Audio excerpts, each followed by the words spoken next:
G'day Bomber fans, it's time for me to release the results of the Everything Essendon Player of the Year award. As most of you will know by now, throughout the year I have recorded votes for this award. I give 3 votes Brownlow style to the best players every week, and I ask you guys to do the same in the comments. I then tally up all your votes and sort it out to give the same amount of votes as I do from you. So this award is decided by myself and my community, 50-50 split to make it fun.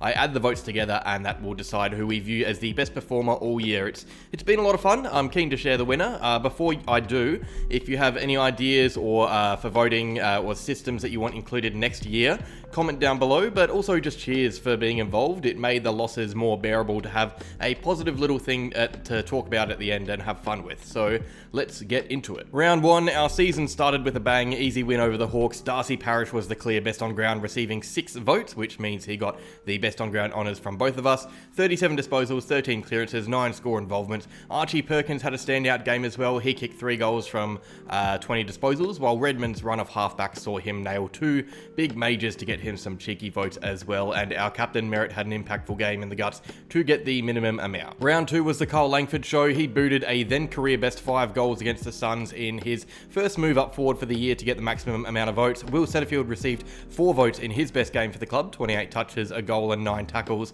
Redmond gathered another vote for the year as well, while BZT down in defence also featured for the first time this season. Round 3 saw 5 different Essendon players poll votes from us. Jake Kelly got the most. He played very well off halfback. Jai Caldwell almost won us the game with a terrific last quarter. He received votes. Jordan Ridley was superb in the air to get 2, while Darcy Parish and Dylan Shield netted 1 each. That 1 for Parish sees him on top of the leaderboard on his own again, just 1 ahead of Langford. It was back to winning ways for the Dons. We couldn't split Merritt and Stringer. Stringer had 4 goals and 6 behinds. Merritt had leather poisoning. He had that much of the ball. The other 2 players that couldn't be separated were Nick Martin for his excellent wing game and Sam Draper for dominating the ruck contest. Arguably, our best win of the year came in round 5 against the Demons. Sam Draper was the star in his home state, booting 3 goals and receiving 5 votes. Merritt added 3 more to his tally. Laverty hit the votes for the first time of the season, and so did Andy McGrath, who shares the crumbs with the man who has been replaced up the top, Darcy Parish.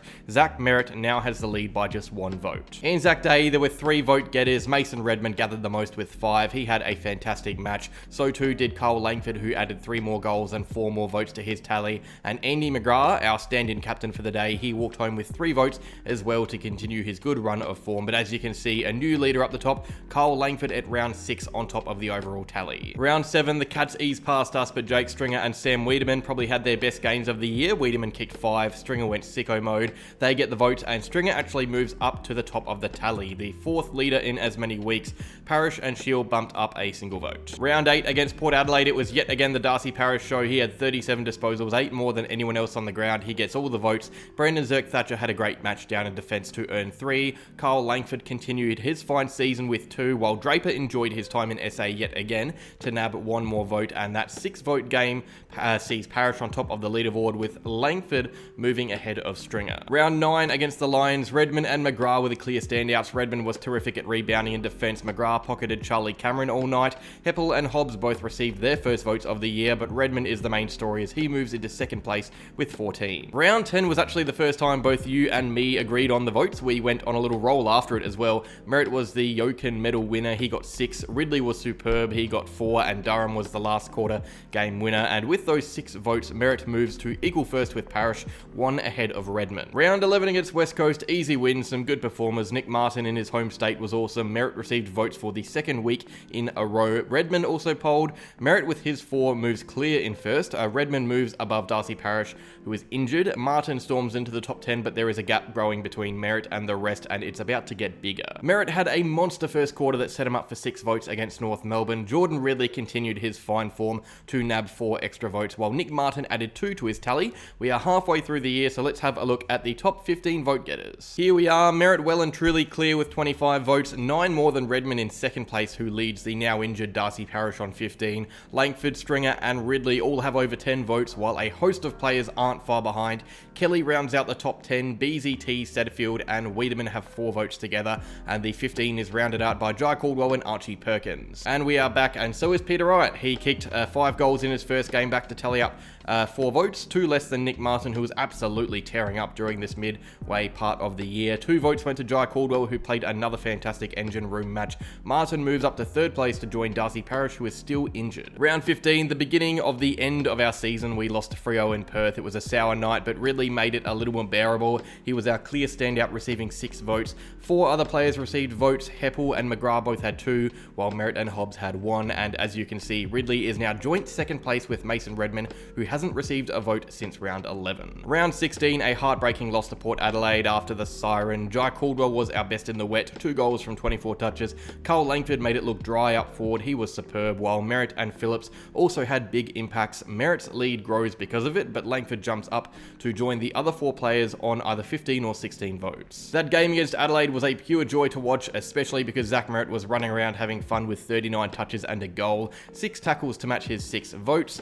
Nick Martin and Ben Hobbs gather 2 votes, while Parrish and McGrath add just the 1 to their tallies. For Parrish, that is the first time he has gathered votes since his injury. We were smashed by the Cats in round 18. Hobbs was the only silver lining. He had 6 votes. Laverty 3 down in defence. Nick Bryan received his first votes for the year and career, I guess, while Heppel generated 1 more vote. It was back-to-back beltings. The Dogs eased past us. Ridley got 6 votes. Unfortunately, this was also the game he strained his quad and was done for the year. Other defenders, BZT and Laverty, picked up some votes, while Carl Langford received another one to keep him within touching distance of the podium. Round 20, we lost in heartbreaking fashion to the Swans by just 2 points. Langford kicked 5 more goals, bringing him closer to that 50 tally for the year. Heppel was huge late in the game, as he often is. Zach Merritt returned to form with 2 more votes, and Jai Caldwell had a solid game in the guts with 27 touches and a goal. And as you can see, Langford joins the injured Ridley on the podium. And round 21, to make things interesting, Carl Langford kicked 5 more goals against West Coast, including the match winner.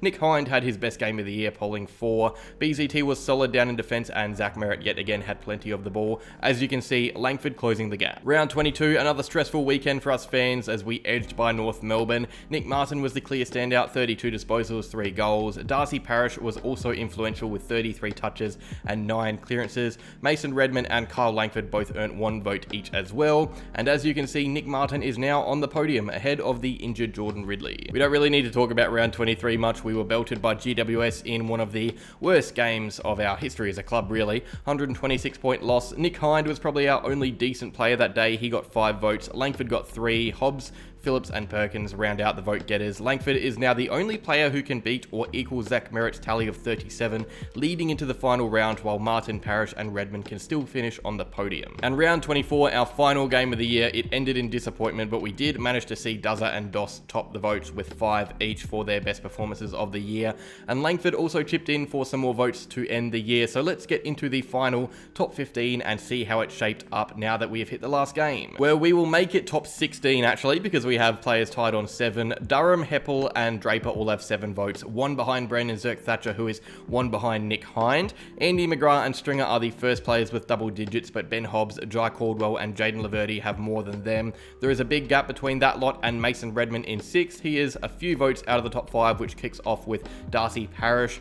Ridley is 1 vote off the podium, and Nick Martin in just his 2nd year has the bronze medal. Kyle Langford had a barnstorming end of the year, but couldn't quite catch Zach Merritt, who is the inaugural Everything Essendon Player of the Year winner, as voted by me and the community. So congratulations, Zach. You will never receive an honour like this. Not even a Brownlow or a flag can compete with the Everything Essendon Player of the Year award. So that's it. Cheers for watching, and more importantly, cheers for voting. This was as much you guys as it was me. I split the votes 50-50, as I said. I look forward to doing this again next year. It was a lot of fun.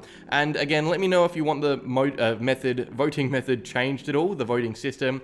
But that's all. Cheers for watching, Bomber fans.